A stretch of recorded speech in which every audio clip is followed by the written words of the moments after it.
Hi everyone, my name is Marieke Roos. I'm the Communications Coordinator with Heritage Saskatchewan, and I'm joined by my friend and colleague, Kristin Catherwood, who is the Director of Living Heritage, also with Heritage Sask. Because it's March, it is the Saskatchewan Library Association's annual One Book, One Province program, and this year it features the gorgeous book, Blanket Toss Under Midnight Sun by Paul Seesequasis, who is a Saskatchewan author.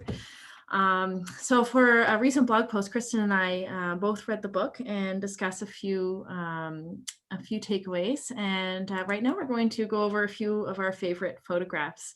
Kristin, do you want to go first? Yeah, thanks, Marieke. So this was a gorgeous book, as you said. It's really hard to narrow down just one or two favorites, but I'm just going to share one of mine with you all. Hopefully you can see that with the screen share. So this photo is of Cecil John Crowfoot, a Siksika farmer from southern Alberta, taken by Rosemary Eaton in 1957. And Rosemary Eaton was a really prolific photographer in the 50s and 60s in Canada, and several of her photos feature in this book. And this photo just really stuck out to me, I guess, perhaps because of my own background. And this is a very familiar image. I grew up on a farm, and so seeing, a fellow in his well-worn jeans and his hat, and he's sitting on the tractor sort of in a very comfortable, familiar posture, even though I can tell you that seat he's on is not naturally comfortable. And this photo just really, to me, I had a really strong emotional response because it reminds me a lot of my dad and my own experiences, being out at this time of year. You can see there's ripening wheat or ripe wheat in the background. He's swathing it. You can almost smell that dry, dusty autumn smell of that wheat being cut, and you can see the overcast prairie skies. And I love this photo because it's so intimate. Rosemary must have obviously had a good sense of trust, a good relationship with Cecil, to be perched right on the tractor with him taking this photo. And so it allows this really intimate view of Cecil as he's going about his work. And I love this photo as well because I think perhaps there's the commonly held views of Indigenous people in Canada may not include the fact that they were and are farmers. And so this photo just really eloquently and simply captures that, Cecil's life and just what he does for a living.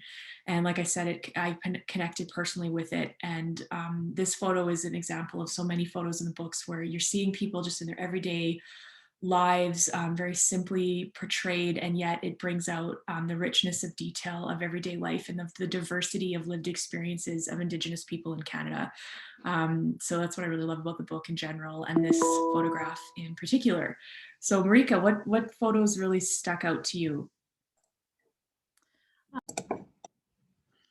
That really is a gorgeous photo, Kristin.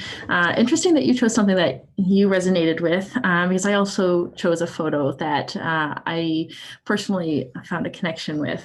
I chose this photo, also by Rosemary Eaton.